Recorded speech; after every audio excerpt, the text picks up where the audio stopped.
Laverlachère, municipalité sympathique avec des gens engagés et dynamiques. Bienvenue chez nous à Laverlachère.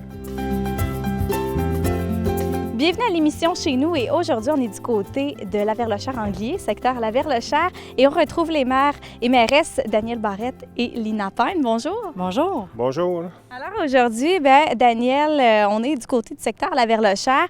Qu'est-ce que vous allez nous faire visiter? Bien, c'est certain que je vais vous faire la description de notre municipalité. Après ça, je vais vous faire visiter quelques entreprises. Je vais vous parler des entreprises qu'on a ici à Laverlachère. On va parler aussi des attraits touristiques, de notre grand événement qu'on a tous les ans, la rigolade du printemps. Et après ça, on terminera possiblement par les enjeux qu'il y a à Laverlachère pour les prochaines années, Laverlachère et Anglier. Et on est avec Lina Payne ici, bien sûr, parce que la municipalité de Laverlachère et la municipalité d'Anglier sont maintenant regroupées. Là, on va le rappeler aux gens. Là. Oui, c'est ça. Donc, c'est pour ça que j'accompagne Danielle aujourd'hui. Et lors du tournage au secteur Anglier, j'étais aussi présent. Nous sommes regroupés depuis le 1er janvier 2018, donc nous formons désormais un joli petit couple. Une belle équipe. Une belle équipe, c'est mieux. Alors là, est-ce qu'on y va? On commence notre tournée? Oui, Oui, très bien. Allons-y. On te suit. Danielle, quelle est la plus grande... en fait, qu'est-ce qui est unique à Laverlachère? Qu'est-ce qui fait qu'elle se distingue des autres municipalités au Témiscamingue? Moi, je pense qu'on est une municipalité avant-gardiste. Si on regarde, et on est aussi précurseur dans beaucoup de choses. On a été la première municipalité au Témiscamingue à engager une directrice générale qui ne demeurait pas dans la paroisse. On a été aussi la première municipalité qui a qui a eu sa politique familiale. Fait que, on est aussi la première municipalité avec la municipalité d'Anglier qui a décidé de se regrouper. Fait que je dis qu'on est avant-gardiste, on est précurseur. Et quelle est la plus grande force, selon vous, de la municipalité, en fait, du secteur Laverlachère? La plus grande force, c'est les gens sont très fiers de leur milieu. Les gens sont contents d'avoir des endroits propres, des endroits dont ils tiennent à cœur. Tu sais.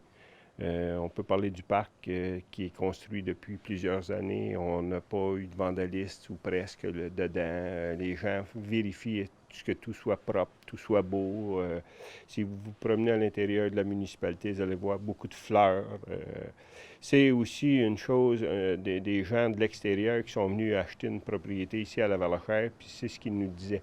On a fait le tour de plusieurs municipalités. Quand on est arrivé à Laverlachère, c'était beau, c'était propre, les pelouses sont bien tondues, beaucoup de fleurs, donc c'est un bon coup d'œil, ça fait que les gens ont décidé de demeurer ici.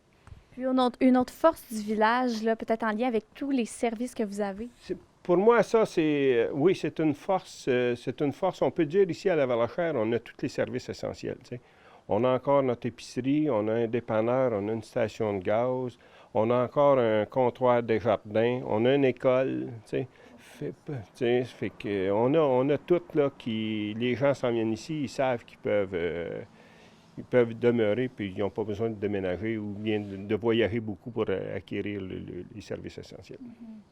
Et puis, Danielle, combien est-ce que de population le secteur Laverlachère compte-t-il? Le secteur Laverlachère, la population joue environ entre 700 et 725 personnes. Ça a déjà été beaucoup plus populeux que ça. Là. Dans les années 50, il y avait 1100 de population ici à Laverlachère, mais depuis plusieurs années, on se maintient autour de 700, 710. Ça se maintient. Et puis, comment est-ce qu'on les appelle, les habitants de Laverlachère? On les appelle les Laverlachèrois, Laverlachèroises. Et là, Danielle, je m'aventure un peu sur un terrain. Il y a des gens qui disent « je m'en vais à Bidoune » au lieu de dire Laverlachère. Donc, on peut dire que Laverlachère a un surnom. Là, cette histoire-là, tout le monde se demande « mais pourquoi on dit Bidoune » ? Bien, Bidoune, là, je vous dirais là, qu'il y a plusieurs hypothèses là-dessus, mais chacun a sa petite idée là-dessus, tu sais. Puis c'est un secret bien gardé. Moi, je pense que je resterai ça comme ça, là, ne pas... tout le monde fera les recherches, viendront voir ici pour essayer de trouver la signification de ce mot bidoune-là, là, mais ça sera peut-être l'énigme qu'il y aura ici à la Verlachère. Alors, il faudra résoudre l'énigme, là, pourquoi on dit bidoune. Pourquoi on dit bidoune? Je vous dirais là, que ça peut dater des années 40, tant qu'à moi. Là. J'ai toujours entendu dire bidoune. On s'en va à bidoune, on s'en va à bidoune. Mais en tout cas, c'est un énigme, puis ça serait bon. Les gens ont juste à venir découvrir, venir nous visiter, puis ils trouveront qu'est-ce qu'il y en a. Et puis, Daniel, comment est-ce que vous les décririez, les habitants de Laverlechère? Bien, c'est des gens qui savent se retourner sur un dissous, comme on peut dire. On a besoin d'aide. On a des gens qui sont dans la misère. On a des gens qui ils arrive quelque chose. On sait qu'on peut compter sur ces gens. On sait qu'on peut compter sur les gens de la Verlachère. On a juste à juste à faire une demande. Tout le monde lève la main pour aider. C'est des gens qui sont très serviables et qui ils aiment le prochain. On pourrait dire ça comme ça.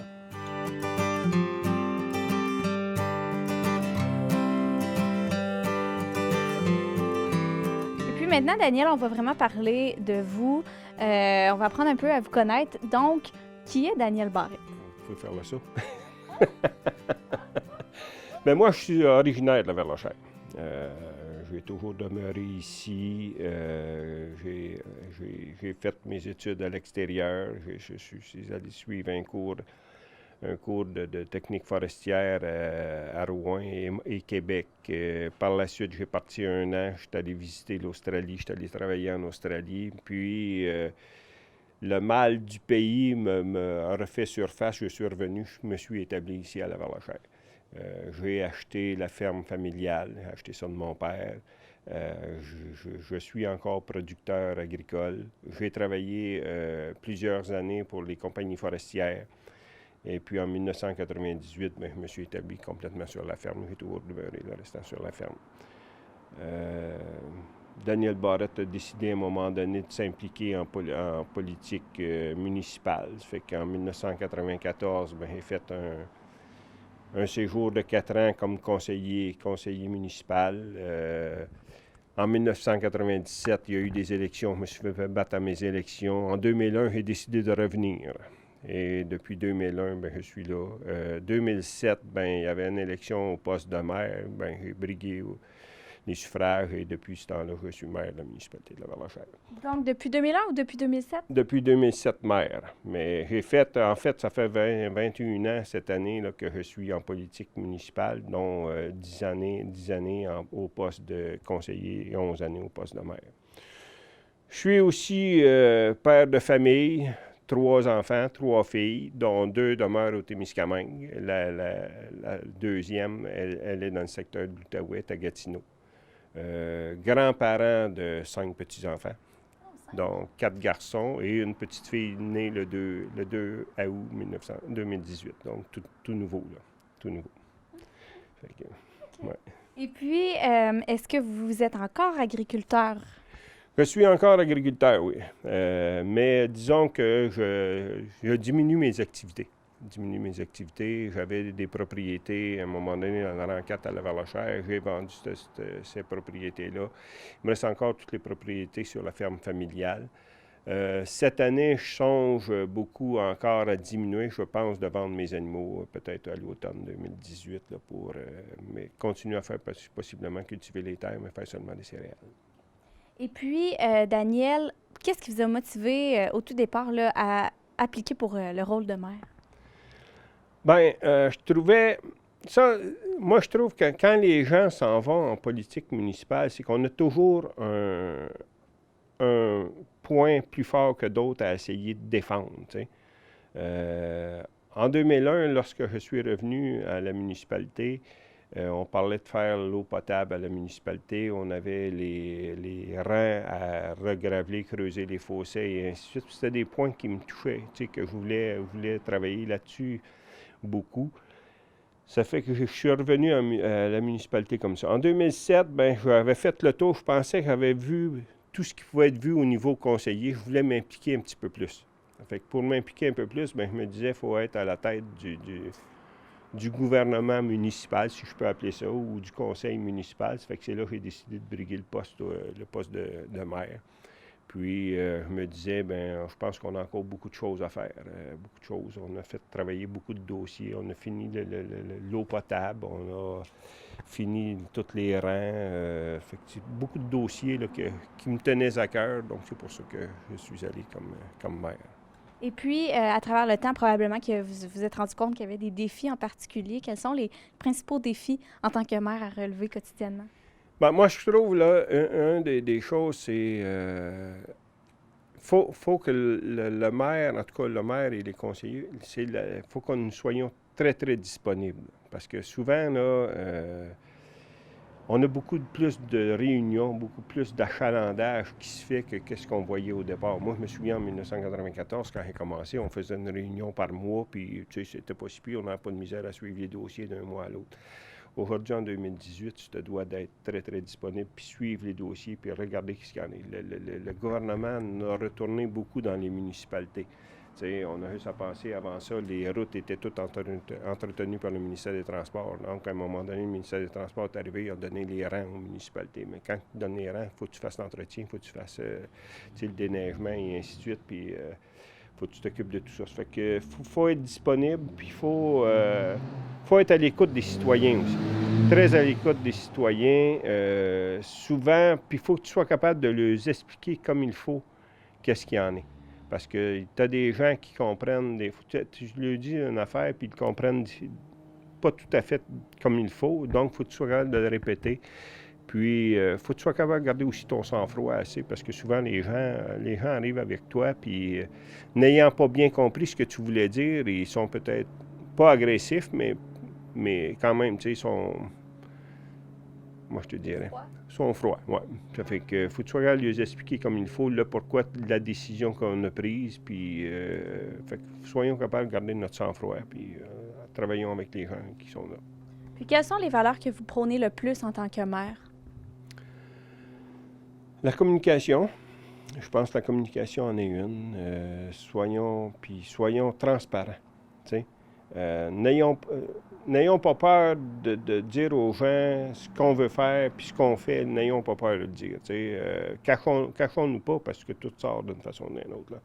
Fait que soyons très transparents. Pourquoi on veut faire ça? Avec le temps, les gens finissent par le comprendre, et ainsi de suite. Si on essaye de jouer à cachette avec eux autres, bien, c'est certain que ça va nous retomber sur le nez à un moment donné. Fait que la transparence et la communication sont les deux points les plus importants. Et finalement, comment est-ce que vous vous décririez en tant que maire?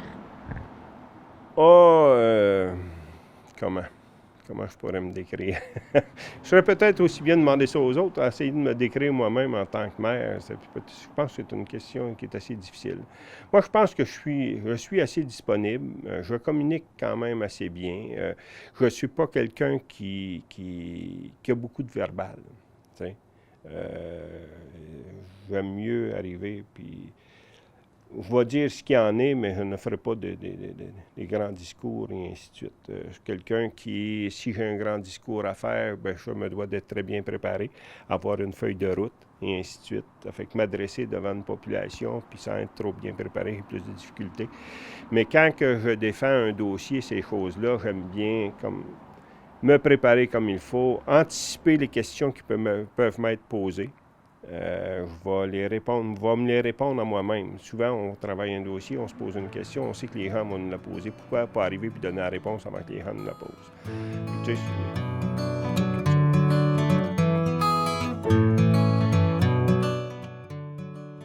Alors maintenant, pour parler de l'historique du village de la Verlochère, Daniel, tu as demandé à un invité spécial de nous en parler. Oui, j'ai demandé à Véronique Beaulieu. Véronique est une fervente de la culture et de l'histoire. Fait que l'autre jour, je l'entendais discuter à la radio, puis je trouvais qu'elle avait beaucoup d'anecdotes et de conseils aussi sur la municipalité de la Verlochère. Ça fait que je l'ai approchée, puis je pense qu'elle était très heureuse d'accepter mon invitation. Est-ce que c'est le cas? Ben oui, tout à fait. Moi, je réside ici depuis que je suis née. Fait que la Verlochère, pour moi, c'est pas dur d'en parler. Justement, on va parler de l'histoire de la Verlochère. Véronique, peux-tu me parler un peu de comment la fondation s'est déroulée? Bien, quand j'ai eu la demande de Daniel, tu sais, moi, je suis née dans les années 80. Fait qu'à partir de là, ça va. Mais auparavant, je me suis dit, bon, tu sais, je vais aller chercher mes infos. Fait que là, ma mère, elle a une Bible qui s'appelle le livre du centenaire. Et ça fait que je suis allée là-dedans, mais je suis allée aussi dans le livre que M. Parent a fait sur la toponymie. Puis je voulais vous en lire un petit bout parce que ça parle vraiment de l'origine. Puis, dans le fond, ça dit que la municipalité puis le canton de la Verlochère doivent leur nom au père Jean-Nicolas Laverlochère, qui est arrivé, dans le fond, il était missionnaire au Témiscamingue et il parlait, lui, couramment la langue des Algonquins. Donc, dès 1844, il était ici. Et il a fait son premier voyage dans la région dans ces années-là. Il s'est envenu et vraiment, là, il a permis le défrichage, je pourrais dire, de notre comté. Et même si on peut se demander aussi, même si la Verlochère, il borde pas le lac Témiscamingue, mais il fait quand même partie du territoire agricole qui est associé à cet endroit-là. Et de par la rivière La Loutre, c'est ce qui a permis que les gens sont descendus, dans le fond, jusqu'ici, puis qui ont commencé à peupler la Verlochère. Puis, tu sais, moi, beaucoup dans le rang 4. T'sais, on a entendu parler du rang 4, mais il y a beaucoup de fermes, il y a beaucoup de gens qui se sont installés. La rivière La Loutre passe dans ce rang-là. Et vraiment, là, un bout de temps, là, le rang 4 était quasiment plus peuplé que tous les autres rangs de notre territoire. Donc, vraiment, là, ça a commencé. Puis la municipalité en tant que telle a été érigée en 1912. Donc, après ça, moi, je me souviens du centenaire et tout ça. Et c'est à partir de là, dans le fond, que les premiers résidents, puis les premiers... le canton a été proclamé. Et on peut dire là, que vers la fin du 19e siècle, c'est là que les gens sont arrivés principalement, je dirais, pour l'agriculture. Et qu'est-ce qui est intéressant dans mes recherches, c'est que vers 1920, bien, c'est les fils des pionniers qui ont tous repris les terres. Et là, tu sais, on parle des Beaulais, il y en avait à ce moment-là. Il y avait des Barrettes, des Chartiers, des Bergerons, des Rivets. Donc, c'est encore tous des noms que, on peut tous avoir des ancêtres ici à la Verlochère. Puis c'est le nom de plusieurs rues de notre municipalité. Donc ça, je trouve ça super intéressant. Donc, peux-tu me répéter l'année de fondation du village? En 1912, le canton a été proclamé. Puis on dit qu'il y avait plus de 150 terres en activité, donc des gens qui résidaient puis qui, sur les lots qui étaient agriculteurs et qui s'occupaient de ces endroits-là. Okay. Et puis, oui? Mais nous, en 1989, on a fêté le centenaire à la Verlochère, mais c'était le centenaire du premier habitant, qui était un M. Brassard, possiblement. Charles Brassard. Dans mes recherches de livre du centenaire, on apprend que M. Charles Brassard est le premier résident de notre localité. OK. D'accord. Et puis là, Véronique, là, je pense que tu as fait aussi des recherches là, pour nous parler d'anecdotes, d'événements marquants au village de la Verlochère. Oui, bien, tu sais, moi, j'aime beaucoup le patrimoine. Et de par mon travail à la MRC, on a fait différentes identifications et tout ça. Et moi, j'ai un attachement particulier pour le château. Et, tu sais, plein de gens se posent des questions sur le château, se demandent comment ça, que cette allure-là, cette construction-là. Et il faut savoir que le propriétaire du château, son fils, avait la première usine de blocs de ciment. Donc, en 1947, M. Victor Godette avait une usine de blocs de ciment et ça l'a inspiré son père pour construire le château. Et ce qui est intéressant dans cette anecdote-là aussi, c'est que le château appartient encore aux mêmes descendants de cette même famille qui résident toujours. C'est comme un endroit mythique à la Verlochère, le château. Puis en plus, il y a un emplacement mythique dans notre village. C'est vraiment au carrefour de tout ce qui se passe là. Donc ça pour moi, ça, c'est une super belle anecdote. Et il faut savoir que cette usine de blocs de ciment-là a permis la construction de plusieurs des résidences de la Verlochère, mais aussi, c'est, je dirais, le village qui compte le plus de maisons de blocs de ciment parce qu'il y avait l'usine, mais aussi, on a certains bâtiments comme, par exemple, CKVM, si vous regardez attentivement, c'est aussi des blocs de ciment qui proviennent de l'usine ici qui était à la Verlochère. Je pense qu'il y avait une petite anecdote là, que vous vouliez raconter en lien avec une croix. Oui, bien, Daniel, en quelle année l'Église a brûlé? L'Église a brûlé à la fin des années 20 et au début des années 30, on a décidé de reconstruire l'Église. La construction a débuté en 1932. Et l'Église de la Verlochère est la plus haute église au Témiscamingue. Ça, c'est la plus haute église du Témiscamingue. Et lors de la construction, il y a 3 personnes qui étaient assez braves, qui n'étaient pas trop peureux, qu'on peut dire. Et la croix qui est installée au top de l'église, elle est à 130 pieds du sol. Et 3 personnes, dont un ancêtre de Véronique, a monté sur la croix debout et s'est mis les bras en croix de la même façon que la croix est installée. Il y avait un M. Beaulais, un M. Robert et un M. Morin qui a fait ça. Il semblerait qu'il y a même des photos qui ont été prises là-dessus, là, que moi, je n'ai pas la preuve, là, mais il y a des photos qui ont été prises. Vous allez me trouver ça. Il faudrait bien chercher pour le retrouver. Ben moi, c'est une anecdote qu'on raconte beaucoup dans ma famille parce que, justement, il y a un des descendants Beaulé qui était là. Puis on dit même qu'il y avait encore les échafaudages, mais il n'y avait même pas la tôle sur le toit. Donc, c'était vraiment... Puis ça faisait comme une double croix parce qu'il y avait la croix de fer puis il y avait la croix faite par l'homme. Donc, c'est assez inusité. Il fallait des gens qui ne soient pas trop heureux pour le faire. En effet, fallait pas avoir le vertige non plus. Tu savais-tu, Véro, qu'il y a eu un hold-up à la Caisse populaire ici à Lavalachère dans les années 1900? J'ai lu ça dans le livre du centenaire, puis dans le fond, la personne a dû sortir ce qu'il y avait dans le coffre-fort, puis c'était 1 000 $. Fait que j'imagine qu'à l'époque, là, ça devait être une somme faramineuse. On a eu aussi le premier corps de majorette au Témiscamingue. En 1961, le premier corps de majorette qu'il y a eu au Témiscamingue était ici à Lavalachère, dont plusieurs personnes y ont participé, dont mes sœurs ont été là-dedans. L'arrivée du train en 1924 a marqué beaucoup l'agriculture ici à Lavalachère et a aidé beaucoup le développement du secteur S. Tout arrivait par train, ça fait que les gens s'en sont occupés beaucoup. Ce qui était assez rare dans les municipalités qu'une gare soit à l'extérieur du village. On voit beaucoup dans les municipalités, la gare ça se trouve soit au milieu du village, de la ville et ainsi de suite. Tandis qu'ici, à Lavalachère, c'est situé à 1,6 km du périmètre urbain, ce qui était très différent des années à venir. On a même eu, dans les années 1940, une ferme que le ministère de l'Agriculture avait mis en place. Une station de recherche ici à Lavalachère qui était chez M. Albéric Trudel. Ça, c'était aussi une première ici au Témiscamingue, c'était la ferme expérimentale. On avait, dans les mêmes années, début des années 40, on a eu une piste de course de chevaux. On avait des amateurs de chevaux. Ça fait que M. Azari Durand s'était construit une piste. Et il avait même fait une salle de danse. Fait que lorsque les courses finissaient dans la journée, le soir, bien, ils prenaient la salle, puis il y avait une salle de danse qui se faisait là. Il y avait beaucoup d'amateurs de chevaux dans ces années-là, parce que les chevaux, on s'en servait beaucoup dans les camps de bûcherons. Fait que les gens aimaient ça fait qu'ils se partaient aussi.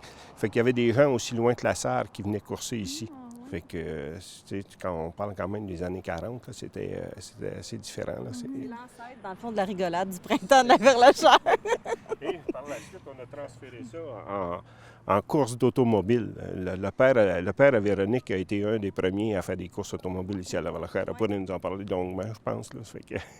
En 1964, dans le fond, les Saint-Jean-Baptiste, dans ce temps-là, il y avait comme des grosses festivités, des chars allégoriques et tout ça. Puis, pour faire une activité spéciale, il avait décidé de bâtir le rond de course, qui est encore au même endroit, que mon père me disait, au même endroit que ça s'est fait. Ils ont fait ça pendant 2 années à cet endroit-là. Puis, à un moment donné, bon, ils ont eu des complications, puis question d'assurance et tout ça. Ils ont dû changer. Ça s'est en allé, dans le fond, dans le rang 1 et 2. Dans le rang 2 et 3. 2 et 3? Dans le rang 2 et 3. Ils ont fait 1 année à cet endroit-là, puis après ça, ils ont arrêté. Et en 1973, c'est là qu'on a repris, dans le format qu'on le connaît actuellement, puis au même endroit, les courses. Donc, c'est pour ça que cette année, là, ça fête ses 45 ans du côté de la rigolade du printemps de la Verlachère.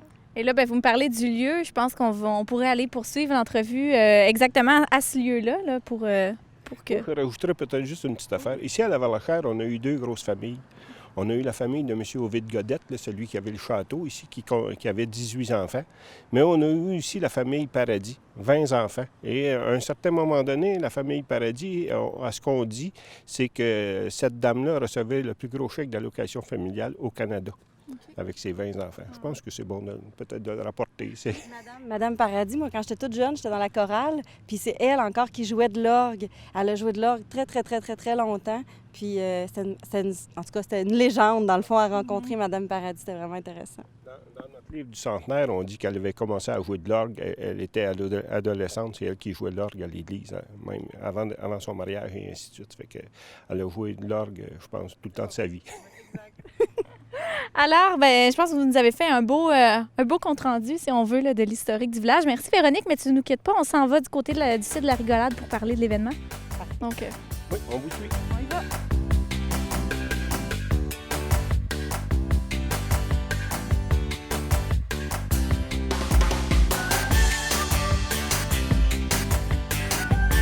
mettons, si on revient dans les premières années pour l'historique de la rigolade du printemps de la Verlochère, il faut mentionner qu'en 1964, il y a eu une première tentative. Ça a duré 3 années. Moi, mon père était là-dedans. Dans les premiers courseurs, on a des photos là, de ses autos quand il était tout jeune. Donc, ça se passait ici. Ça a duré 2 années ici, une autre année ailleurs. Et ensuite, il y a eu une pause. En 1973, dans le fond, la rigolade a débuté. Et là, on est à 45 années plus tard sur le même site. Et ça s'est modifié avec les années. Moi, je suis née en 1981. Et la rigolade dans ces années-là, dans les années 80, c'était 2 fins de semaine. Une première fin de semaine, c'était un gros tournoi de balles et il y avait plein de petits kiosques où on pouvait des jeux d'adresse. Et là, quand on était jeune, ce qu'on faisait, c'est qu'on repérait le meilleur lanceur de balles. Et là, après ça, quand il sortait, moi, c'était Sylvain Cardinal. Et là, quand il sortait, on allait le chercher. Et là, on disait, bon, là, Sylvain, tu veux-tu venir avec nous dans les kiosques? Parce qu'il fallait lancer des balles très fort, entre autres sur des gros chats. Et là, pour faire tomber les chats, plus t'en faisais tomber, plus ton toutou était gros. Fait que là, on repérait toujours un joueur de balles qui était super bon. Et là, on s'arrangeait pour qu'il s'en vienne avec nous. Il y avait un autre jeu aussi, c'était un gros baril. Puis il y avait comme des petits... des petits trucs de bois empilés. Et là encore, il fallait tout faire tomber ce qu'il y avait sur le baril. Si mon souvenir est bon, il y avait un bidon de lait aussi où il fallait rentrer des grosses balles de softball dans le bidon de lait. Donc, c'était tout des jeux d'adresse comme ça. Ça se passait la première fin de semaine et c'était vraiment entourant la salle municipale. Donc, il y avait un bout de la rue qui était fermé. Fait que tout le secteur où il y avait et le terrain de balle et la fête foraine, ça se passait plus là. Et la deuxième fin de semaine, c'est là qu'il y avait la course automobile. Et quand on était plus jeune, on appelait ça la démolition. Tout le monde allait à démol. Et le principe, c'est que oui, il y avait les courses de voitures, mais ce qu'on attendait tous à la fin, c'était l'aspect démolition, où les gens qui ne souhaitaient pas repartir avec leur véhicule ou que leur véhicule était plus très bon, mais là, ils se rentraient dedans, littéralement. Et le dernier qui continuait à rouler, à tourner, était le grand vainqueur de cette démolition-là. Donc, tu sais, ça remonte quand même à plusieurs années. Là, on est rendu à, je crois, près de 200 inscriptions de voitures chaque année. Beaucoup de gens ici qui sont sur le terrain, donc c'est super intéressant. Bien, je crois que l'événement est important pour notre secteur parce que ça l'amène une belle vitalité économique, tout d'abord. Tu sais, moi, je le vois à l'achalandage, à notre dépanneur, à notre épicerie. Tu sais, je le vois que les gens utilisent beaucoup les commerces dans ces journées-là. Mais je pense aussi que ça fait une belle cohésion sociale. Tu sais, il y a beaucoup de gens qui font du bénévolat à la fin de semaine de la rigolade. Moi, mon père, ça fait des années, je ne sais plus combien, qui est dans le camion de pompiers. Il est assis là parce que lui, à la rigolade, c'est ça son rôle au niveau de son bénévolat. Je pense aux fermières, je pense à... Tu sais, il y en a plein qui sont dans les autres kiosques pour les cantines. Donc, toute la cohésion sociale que ça crée autour de l'événement et la fierté aussi. Tu sais, les gens sont contents que les gens apprécient venir chez nous pour cet événement-là, trouvent que l'événement est bien organisé. Donc, je pense aussi que c'est ce qui fait la renommée. On nous fait signe! On fait tourner les moteurs!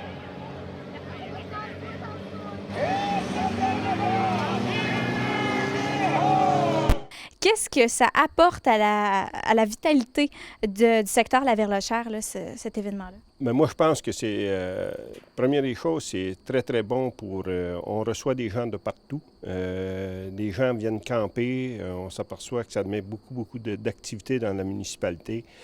C'est très, très bon aussi pour nos commerces. Vu que c'est la première, nos commerces, c'est une grosse fête. Hein.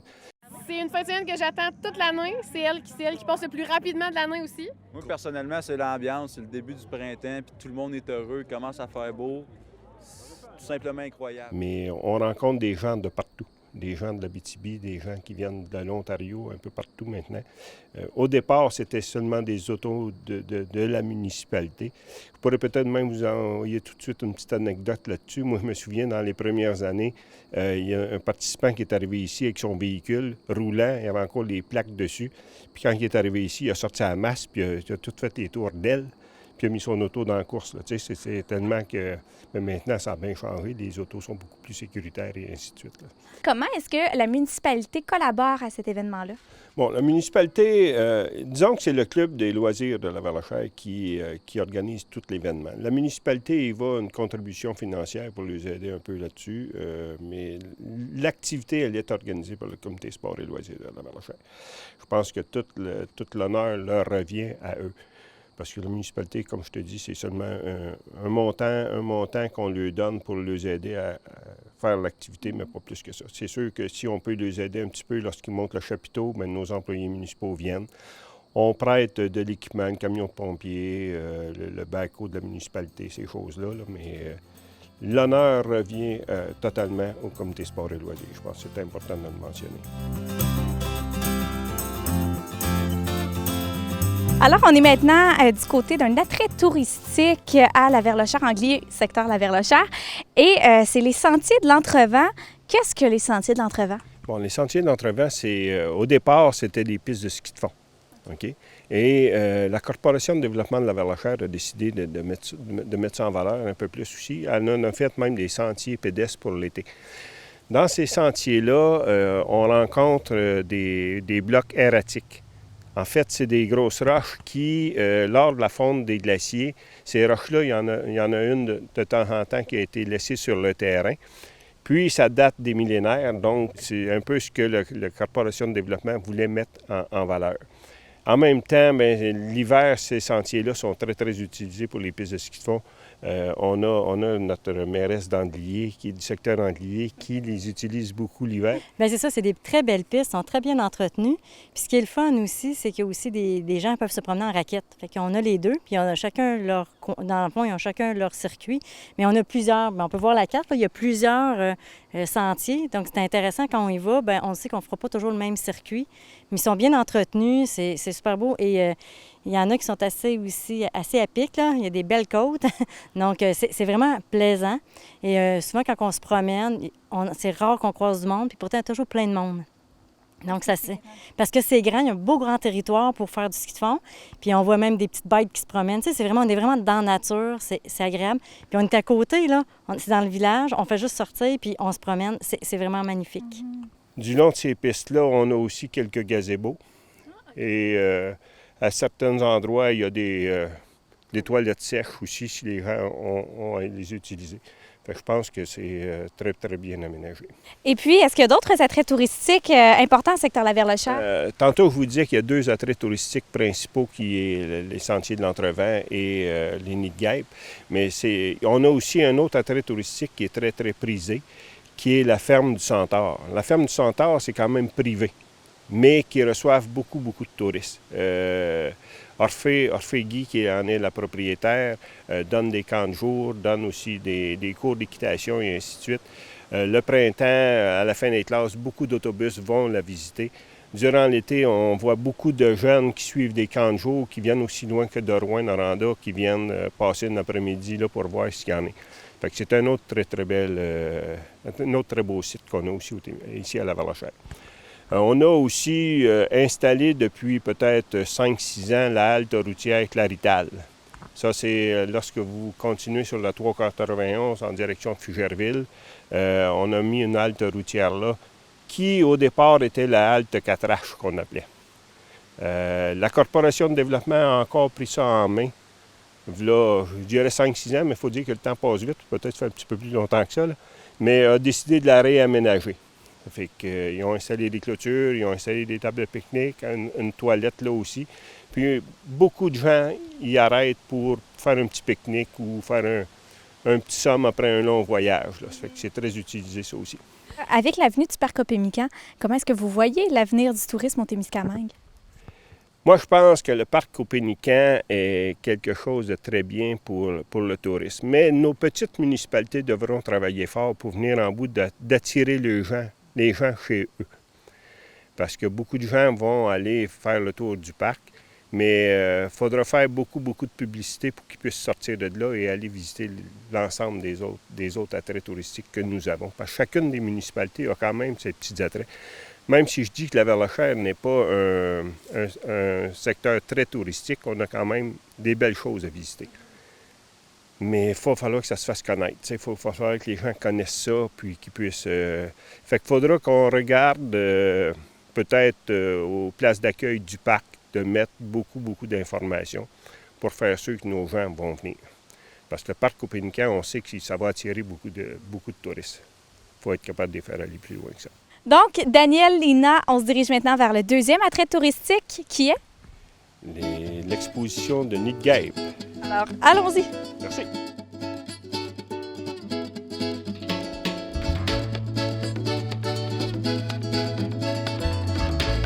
En fait, c'est la plus grande collection de guêpes au monde. C'est Gérard Gagnon qui l'a commencé en 1974, alors qu'il était monteur de ligne. Puis il a ouvert le centre en 2004. Puis depuis ce temps-là, il en récolte jusqu'à 2010. En 2010, Gérard Gagnon il est décédé. Ouais. Mais en fait, il y a à voir les nids. Il y a aussi le plus gros nid de guêpe au monde aussi qu'on a. Puis il y a aussi c'est apprendre le développement d'un nid de guêpe puis le fonctionnement des guêpes à travers toute l'année québécoise. M. Gagnon avait étudié les guêpes vraiment. Il savait qu'ils dormaient la nuit. Fait qu'il allait les chercher la nuit. Il prenait un isolant. Il bloquait le trou parce qu'un nid de guêpe, ça a seulement un trou, une entrée puis une sortie. Puis il le mettait dans un sac en plastique. Ensuite, il le mettait au congélateur 2-3 journées. Puis, maintenant que M. Gagnon est décédé, est-ce que vous avez d'autres nids de guêpes? Y a-t-il des gens qui vous en rapportent? Oui. Je pense que le dernier, c'était en 2017. C'est 2 enfants qui sont venus. Mais tu vois que sur chaque nid de guêpe, tu peux voir l'année, le nombre du nid et la personne. Mais ça commence à diminuer vers 2009-2008 parce que justement, Gérard ne peut plus aller les chercher, puis c'est juste des donations. Donc, Victor, pourquoi est-ce que c'est un attrait à ne pas manquer à la Verlochère? Parce que c'est la plus grande collection de nids de guêpes, justement. Il y a 1100 nids de guêpes ici. Alors, c'est vraiment une chose que tu vas voir une fois dans ta vie. Ouais.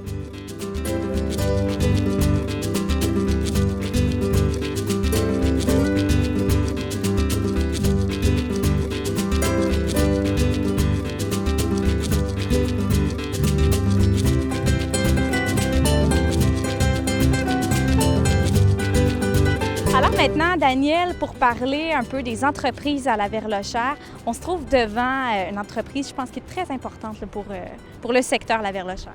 Oui, l'entreprise Parmalat, qui est en fait l'employeur numéro 1 ici à la Verlochère. Cette entreprise emploie au-delà de 65 travailleurs à l'année. Fait que c'est le plus gros employeur que nous avons. Là. Ça fait que c'est très, très important pour nous autres, cette industrie-là. En fait, l'usine Parmalat, cette usine-là a débuté par une beurrerie familiale, qui était la beurrerie Lafrenière au départ, qui a commencé ses opérations en 1922 ou 1924. C'était les 2 frères qui avaient décidé d'acheter la beurrerie d'un monsieur Vigent. Et puis par la suite, les 2 frères Lafrenière ont débuté là-dedans. Faut dire que dans ces années-là, chaque municipalité avait soit une beurrerie, une fromagerie ou une laiterie. Okay? Ici, à la Verlochère, c'était M. Armand Lafrenière et son frère. Par la suite, M. Lafrenière a racheté la part de son frère et il a continué les opérations. Et dans les années 50, il a parti une compagnie avec ses fils, Normand, Roger et Ronald. Et de là, ils ont, en 1965 environ, ils ont acheté toutes les autres usines de transformation qu'ils avaient dans les autres municipalités au Témiscamingue. Fait que c'est devenu la seule beurrerie qu'il y avait dans le comté. Fait qu'ils prenaient tout le lait de tous les producteurs agricoles ici au Témiscamingue. Au début des années 70, pas Parmalat, mais Beurrerie Lafrenière ont acheté la laiterie d'Alaire qu'il y avait à Rouen, qui était aussi la seule qui prenait tout le lait de l'Abitibi. Et en même temps, en 1974, ils ont acheté la fromagerie Tornelot à Tornelot. Ça fait que là, Beurrerie Lafrenière est devenu le plus gros complexe laitier qu'il y avait en Abitibi-Témiscamingue. Ils utilisaient tout le lait de tous les producteurs en Abitibi-Témiscamingue et de certains producteurs de l'Ontario. En 1979, les frères Lafrenière ont décidé de vendre et ça a été vendu à Labatt. Labatt, qui, on pense, fait seulement de la boisson, seulement de la bière. Il était aussi dans ce domaine-là. Et Parmalat a acquis l'usine de Labatt au début des années 90. Ça fait que Parmalat, qui est une compagnie mondiale, bien, c'est la plus grosse. C'est là qu'ils sont venus investir ici au Témiscamingue. Au départ, c'était axé beaucoup sur la production de beurre et un peu de poudre de lait. Maintenant, ça a changé. C'est beaucoup de poudre de lait pour un peu de beurre. Le lait est surtout transformé en poudre de lait.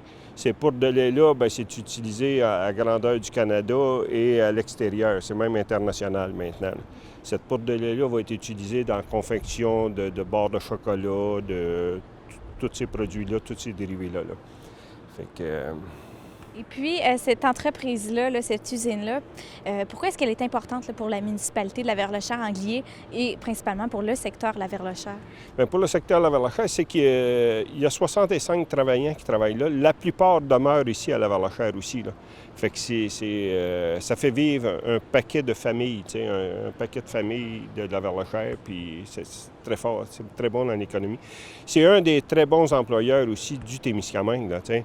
On peut penser à Rayonner à Béarn, qui est un gros employeur, à LVL Global à Ville-Marie, mais eux, avec 65 travailleurs, je pense qu'ils sont dans les top 3 des employeurs, là. Et puis, est-ce qu'on peut dire que c'est vraiment c'est le plus gros employeur à Laverlechère? Oui, c'est le plus gros employeur à Laverlechère. C'est sûr qu'on a d'autres. On a les agriculteurs qui font beaucoup d'économies aussi.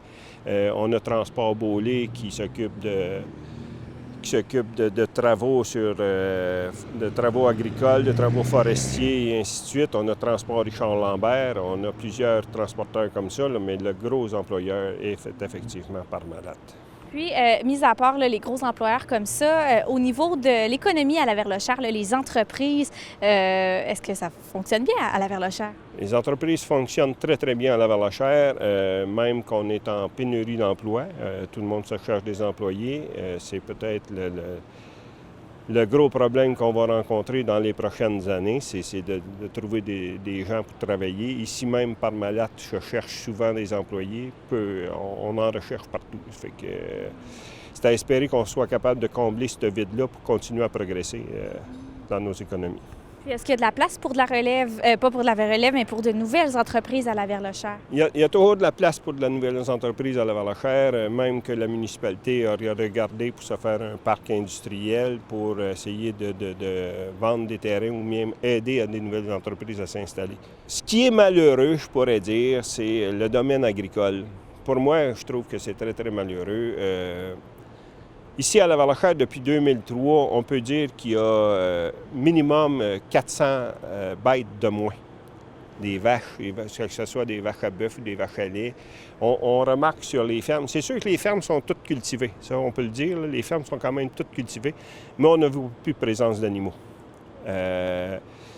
Les agriculteurs, il y a beaucoup d'agriculteurs, producteurs laitiers qui ont disparu, qui sont partis, qui ont vendu le quota. Ça n'empêche pas que la production laitière est quand même très, très forte au Témiscamingue parce que ceux qui sont partis, les autres qui ont resté là ont quand même doublé le quota, si tu veux, là. Fait que la production a resté possiblement la même, mais on voit beaucoup moins d'animaux qu'on voyait. Je trouve ça désolant peut-être un petit peu. Étant moi-même producteur, ça fait que peut-être ça qui fait que je trouve ça un peu plus difficile, là.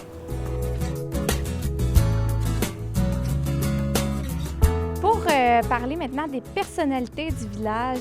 Vous avez choisi, un peu comme en fait la municipalité du secteur Anglier, de Laverlechère-Anglier aussi, ont choisi de parler des comités dans le village. Pourquoi en fait? En fait, on ne pourrait pas nommer juste une personne. C'est impossible de ne nommer seulement qu'une personne. Un Fred Pellerin, on n'a pas à Laverlechère, tu sais. Ça fait que, mais on a un paquet de gens qui s'investissent dans tout, tu sais. On a juste à penser aux fermières, on pense au comité de la fraternité, on pense à l'Âge d'Or, on pense à Énergie Santé, au club sport et loisirs, corporation municipale. Nommons-les toutes, le club des chasseurs, si on veut aussi, là. On a 21 comités, nous, ici à Laverlechère. Puis, c'est sûr qu'il y a des noms qui se retrouvent, là.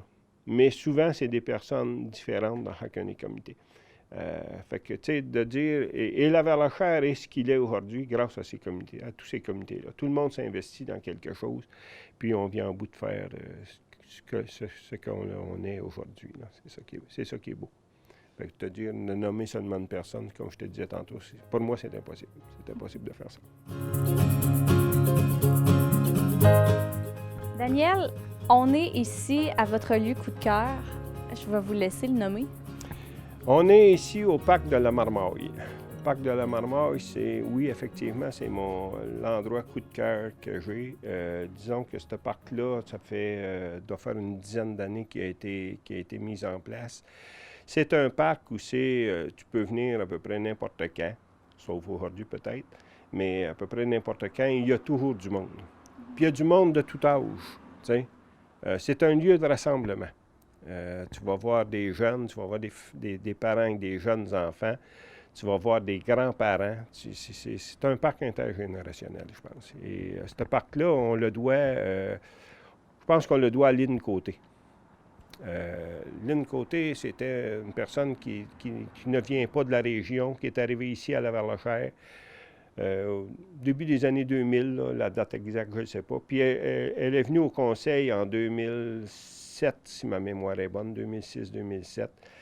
Puis on voulait faire la politique familiale et Lynn a pris le dossier. Puis après avoir consulté beaucoup de gens, les gens ils ont dit on aimerait avoir un parc à Laverlechère.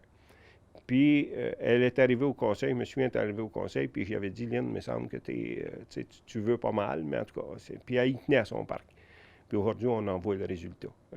C'est un parc qui est utilisé, qui est beau, qui est bien entretenu. C'est un beau parc. C'est un parc plusieurs des gens de l'extérieur, des autres municipalités viennent puis qui trouvent calme. Tu sais, les gens s'assoient. Il y a des aires de repos un peu partout. Il y a des places où les jeunes peuvent s'amuser, mais d'autres places, c'est plus tranquille. Si tu veux t'asseoir avec ton livre de lecture, tu peux t'asseoir puis lire, puis tu vas être quand même bien. Le parc est quand même assez bien situé. C'est agréable. Il y a du vent, tu as des places que tu as de l'ombre, tu as tout. Fait que, proche aussi des services. C'est proche des services. Fait que si tu t'en viens ici, puis tu décides que tu es bien, puis tu veux pique-niquer, bien, tu peux aller à l'épicerie ou au dépanneur, tu achètes un petit quelque chose vite fait, puis tu viens te rasseoir, puis tu peux poursuivre ta journée. Là. Ça fait que c'est un très, très bel endroit. Puis pour les gens de Laverlechère, qu'est-ce que ça représente, ce lieu-là? C'est quasiment un lieu de culte, je te dirais. Non, c'est peut-être un peu trop, peut-être un peu trop, là, mais pour eux autres, c'est une fierté. Là, tu dis, j'ai un endroit on a créé un parc, puis même 10 ans plus tard, il n'a pas cessé de s'améliorer au lieu de se détériorer. On pourrait dire, à un moment donné, on voit à certains endroits, les gens ont essayé d'installer quelque chose, il y a eu tellement de bruit et ainsi de suite que ça a été arrêté. Tandis qu'ici, à tous les ans, on essaie de mettre quelque chose de nouveau. Cette année, on a mis une table de ping-pong, une grosse table de ping-pong à l'arrière là-bas, là, qui a été faite par chose de Lorrainville, M. Paquette de Lorrainville. Christian Paquette qui l'a fait. Je ne me rappelle plus le nom de son atelier, là, mais Christian nous a fait un plan, puis on a mis ça. Il y a les gens sont obligés d'emmener le baguette, là, puis le balle. Mais au départ, on pensait de mettre des baguettes puis des balles, puis je me demande s'ils ne sont pas là. Mais en tout cas, pour faire sûr, disons aux gens d'emmener le baguette et le balle. Mais on a une table de ping-pong, ça fait que si les gens veulent venir ici puis pas jouer au ping-pong, ils peuvent le faire. Fait que il y a toujours un petit peu de nouveau. On a mis les équipements pour que je disais tantôt, intergénérationnels. Ça a été fait en collaboration avec le Centre Énergie Santé. Centre Énergie Santé, c'est un club aussi que tu peux faire des exercices physiques. Ces gens-là, c'est un petit groupe qui s'est réuni à un moment donné, qui ont dit on aimerait ça avoir ça. Ils sont assis avec la municipalité, puis on dit à la municipalité, ils avaient un local, nous le prêtez-vous. Si vous voulez nous le prêter, advenant le cas qu'il y ait des profits, on va les réinvestir dans la municipalité. Donc, ils nous ont aidés à acheter ces équipements-là. Fait que le parc, si j'en reviens au parc, le parc continue toujours de s'améliorer. Puis pour les gens d'ici, c'est ça qu'ils trouvent de beau. Et pas de bris, ça ne se détériore pas. On voit du nouveau régulièrement dedans. On voit les jeunes venir s'amuser dedans. Ça fait que c'est ça. Pour eux autres, c'est quelque chose de beau. Pour moi aussi. Maintenant, pour parler des enjeux, Daniel, on accueille avec nous la mairesse du secteur Anguillier, Lina Payne. J'aimerais là, que vous me parliez vraiment des enjeux propres au village à Laverlechère-Anguillier. Mais en fait, le gros enjeu pour le moment, c'est de terminer notre regroupement. C'est tout nouveau. On est regroupé seulement depuis le 1er janvier 2018. Ça fait seulement 8 mois. On s'en va en élection au mois de novembre 2019. Ça fait qu'il faut absolument mettre en place les bonnes choses aux bonnes places pour que les gens qui qui viendront par la suite pourront, ils ne diront pas dans quoi ces gens-là nous ont mis. Là. On espère être encore là tous les deux, Lina et moi, pour poursuivre ce processus-là. Mais c'est d'essayer de le terminer. Ça, c'est le plus gros enjeu pour l'instant. Puis, l'autre enjeu qui vient avec ça, c'est d'essayer de le faire connaître à d'autres municipalités. Si j'étais un peu, on va dire fantasme, là, mais peut-être c'est pas de bon mot, là, mais ça serait peut-être de dire on va regrouper encore une autre municipalité avec nous autres. Pourquoi pas? Hein? Lina? Pourquoi pas? Pourquoi pas? C'est ça. Mais moi, je vais aller un peu plus loin. Je ne dirais pas qu'on va terminer, c'est qu'on va continuer pour s'assurer que toutes les bases vont être bien mises pour justement accueillir d'autres qui pourraient tranquillement qu'on se regroupe. Parce qu'il y a des avantages, puis là, on est en train d'en voir de plus en plus d'avantages. Tu sais, au départ, c'était mitigé, mais là, on voit qu'on s'en sort avec des bons avantages. Et la pénurie de main-d'œuvre est aussi un élément qu'il faut falloir... tu sais, c'est un défi de tous les jours parmi les organismes, mais nous aussi. Et ça aussi, tu sais, des gens avec plus de qualifications, des gens qui sont capables de savoir tu sais, d'être vraiment proactifs, tout ça. Donc, c'est pas évident. Et moi, je pense que c'est ce défi-là qu'on devrait dire un enjeu majeur, ça serait d'aller vers ça. Et les élections, c'est en 2018, donc c'est cette année. Donner le goût à d'autres municipalités de s'asseoir puis de faire l'étude. Est-ce que c'est bon de se regrouper ou ça ne l'est pas du tout? Nous, on a, depuis le début, là, on a commencé à monter un document où c'est qu'on montre toutes les étapes qu'on a eu à franchir. Fait que ce document-là va être disponible là, vers la fin de 2018. Fait que les gens pourront le consulter, regarder, puis peut-être tenter à un moment donné de dire on en fait l'étude, on en fait l'exercice à savoir si c'est bon. C'est pas parce que tu fais l'exercice que tu te regroupes non plus, là. Fait que tu pourrais faire l'exercice, puis regarder, puis dire oui, c'est peut-être intéressant, non, ça ne l'est pas du tout, on passe à autre chose, c'est terminé, là. Mais on sait que dans les années à venir, ça va être un des gros enjeux. Les populations sont vieillissantes dans certaines municipalités. Les gens travaillent beaucoup, donc ils ont moins de temps à consacrer peut-être en tant qu'élus, ces affaires-là. Donc, on manque d'élus, on manque de gens à s'asseoir sur les postes des élus.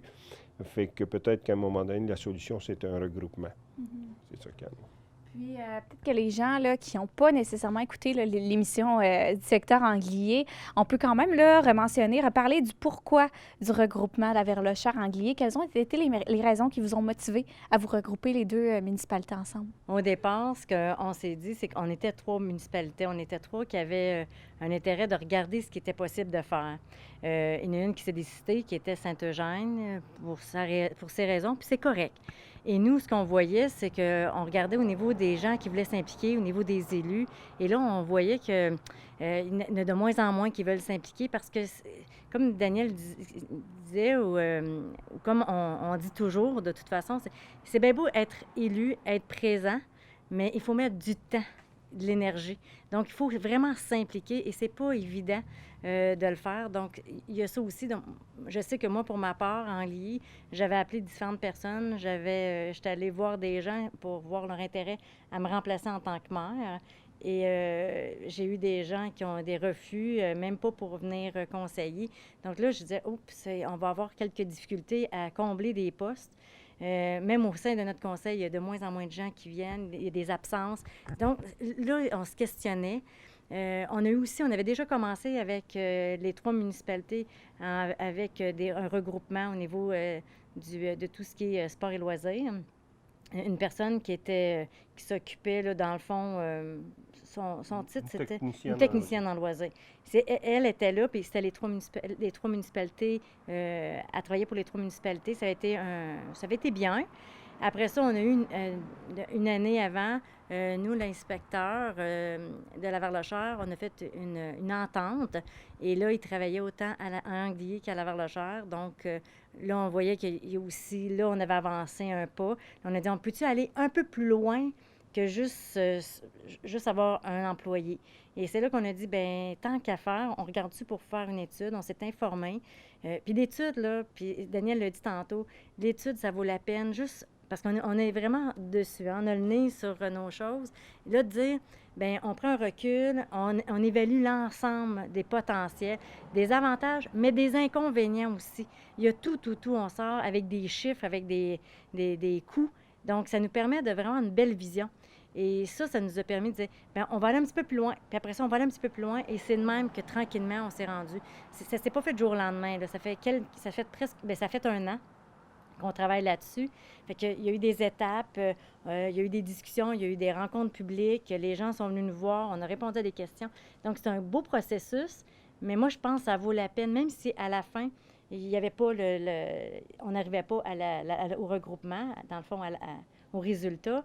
Ça reste que le processus a été intéressant tout le long. Et chacune des municipalités, on a sorti avec quelque chose. C'est juste que là, on est allé plus loin. Nous, on a décidé qu'on allait plus loin. Puis je pense que pour l'instant, ça va très bien. Puis oui, c'est pas tout rose, là. Tu sais, il y a des fois, c'est un peu gris. Des fois, on n'a pas... Il y a des fois des petits irritants. Mais il faut passer par-dessus, puis il faut continuer à aller de l'avant. De toute façon, là, on est mariés pour la vie. On ne peut plus se divorcer. Donc, ce qui fait, c'est qu'on n'a pas le choix de travailler ensemble. Et là, je pense qu'on est sur la bonne voie.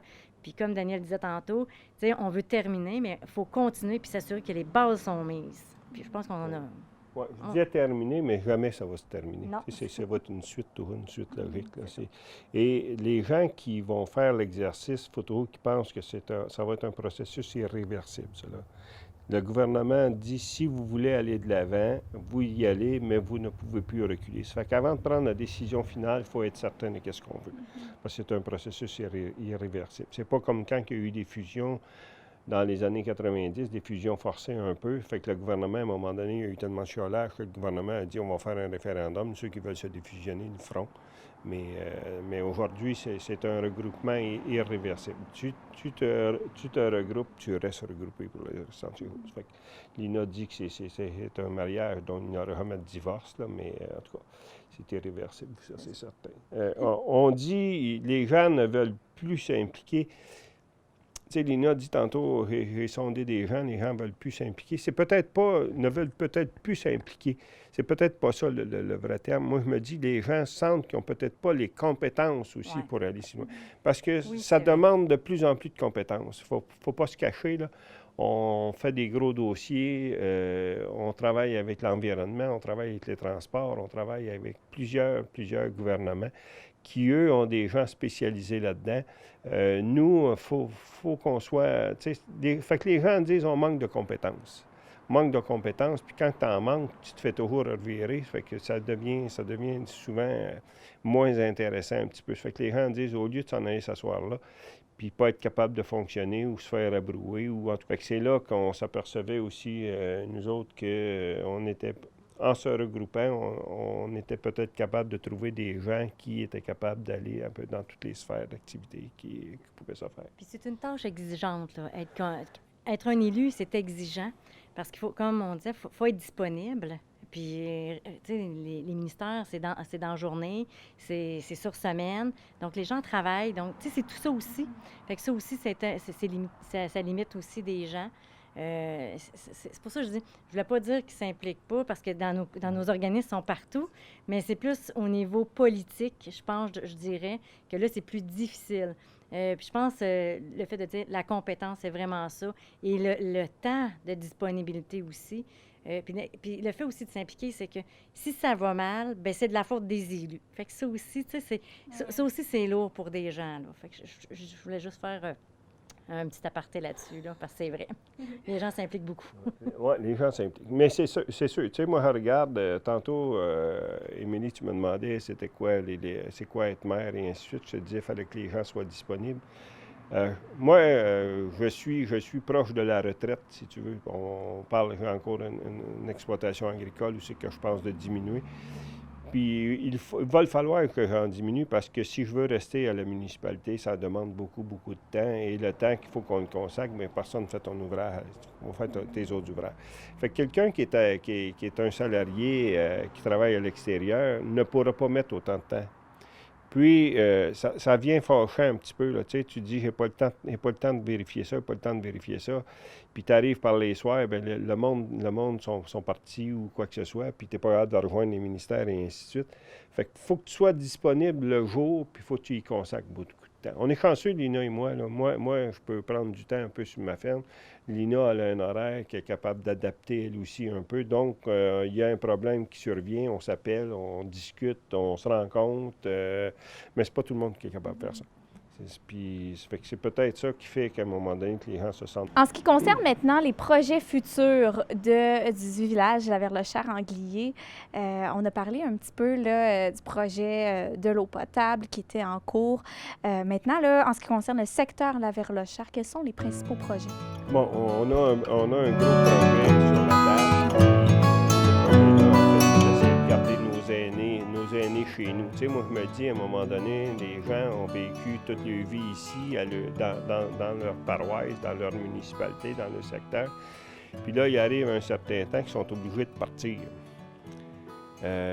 Puis c'est dur, tu sais, parce que c'est beaucoup plus difficile. Nous, quand on est plus jeune, on part, on s'en va au cégep, on s'en va ici, c'est une expérience. Mais quand tu arrives à un certain âge, c'est plus pareil. C'est-à-dire, puis ils se sentent déstabilisés beaucoup. Ça fait qu'on a décidé ici à la Verlochère d'essayer de construire une maison pour les personnes âgées, pour les personnes à leur retraite et ainsi de suite.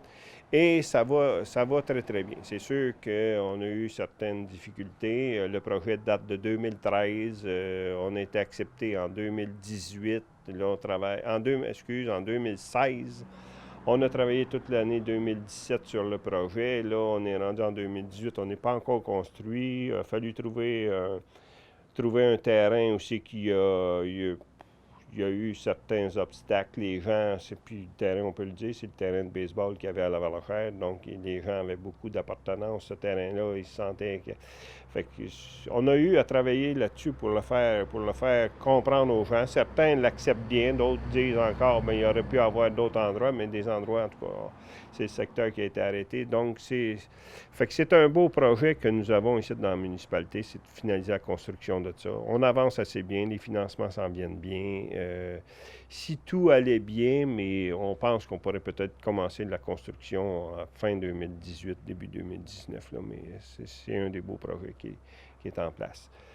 On a un autre projet, puis ça, c'est à la suite aussi d'une demande du Centre Énergie Santé que je parlais avec vous autres tantôt un peu, qui est un local qui, eux autres, font de l'exercice physique, qui voulaient avoir un peu plus grand de local. Donc, on a laissé la partie qu'on appelait, nous autres, locale pour la patinoire, on veut le laisser à Énergie Santé, mais il fallait ça construire un autre abri pour eux autres.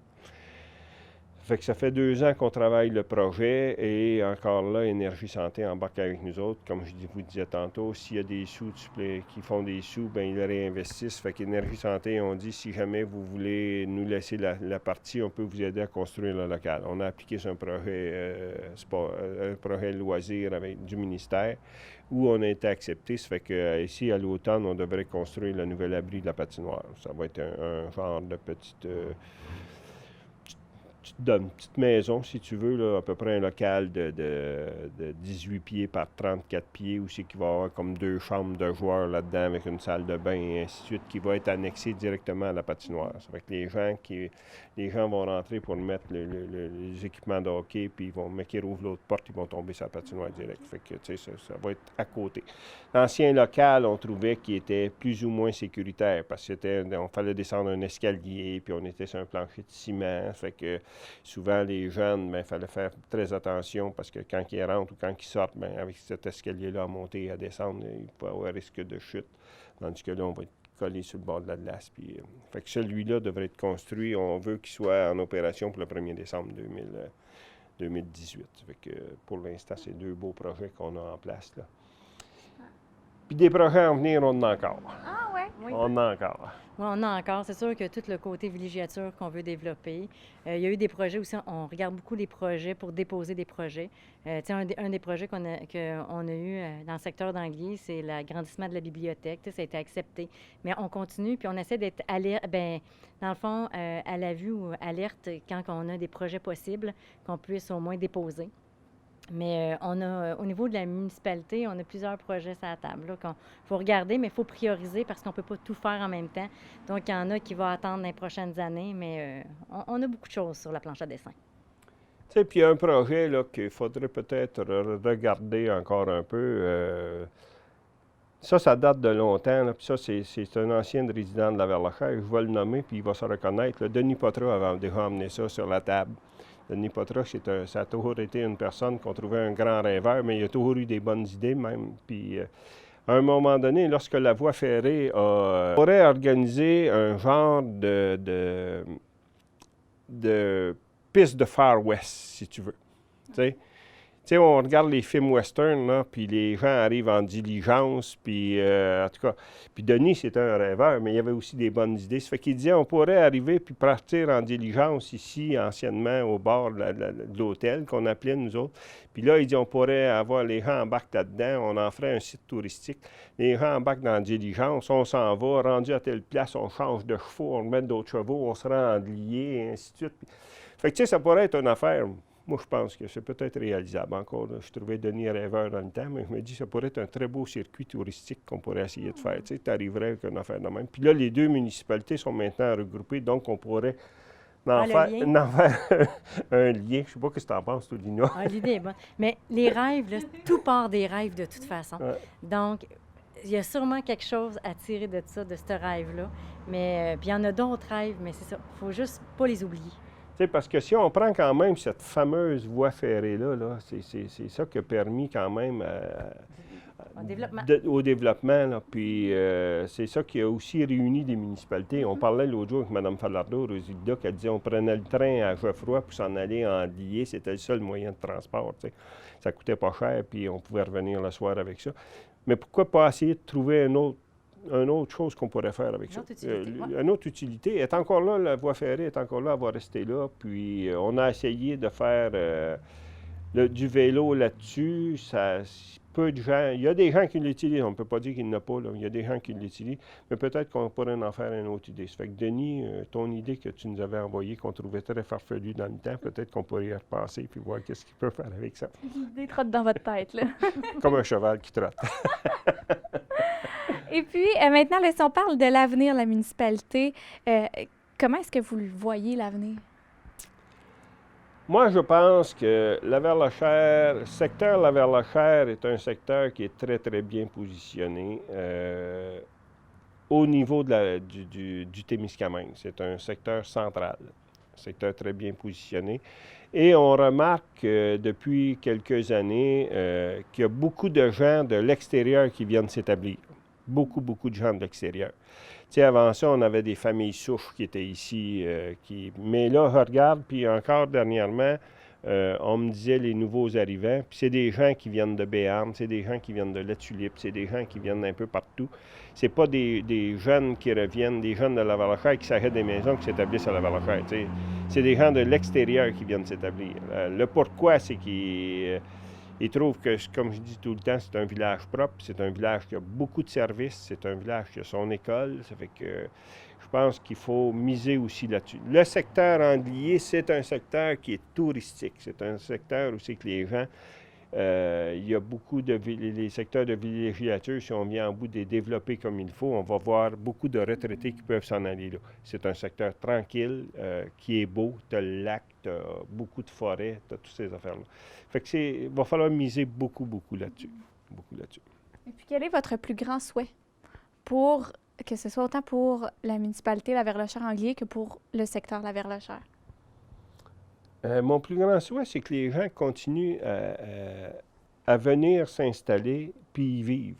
Qu'ils trouvent ça beau, qu'ils puissent continuer à y vivre, qu'ils peuvent s'en venir ici puis dire on va venir élever nos familles. T'sais. C'est une place assez tranquille, puis c'est beau, les gens s'en occupent. On est en sécurité, c'est une place qui est sécuritaire aussi, La Verlachère, que les gens soient heureux de venir là-dessus.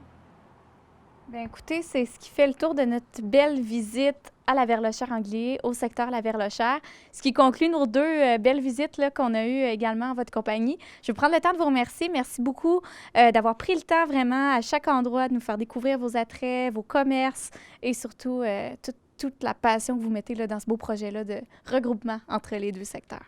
Mais moi, j'aimerais te remercier, Émilie, d'avoir pris du temps aussi, de nous avoir offert cette opportunité-là. Quand on a vu ça au début, on se disait pourquoi on ferait ça, pas ce film-là, mais cette entrevue-là. Pourquoi on ferait ça? Mais après en avoir discuté, Lina et moi, on se disait peut-être que c'est important, mais après avoir terminé ce fameux tournage-là, je pense que je peux te remercier sincèrement. Je pense que tu nous as fait découvrir quelque chose, puis tu nous as fait aussi montrer qu'est-ce qu'on aimait, montrer notre passion aussi. Oui, puis aussi, avec nos recherches qu'on a fait, parce que je veux pas, on a regardé un petit peu, on a essayé de voir, on a rencontré des gens aussi, on a contacté des gens. Fait que tout ça aussi nous a permis de faire un arrêt, puis de dire, bien, pourquoi? Se poser la question, pourquoi qu'on est encore là? Fait que ça aussi, ça a été le fun, et un gros merci pour ton temps, puis ta disponibilité.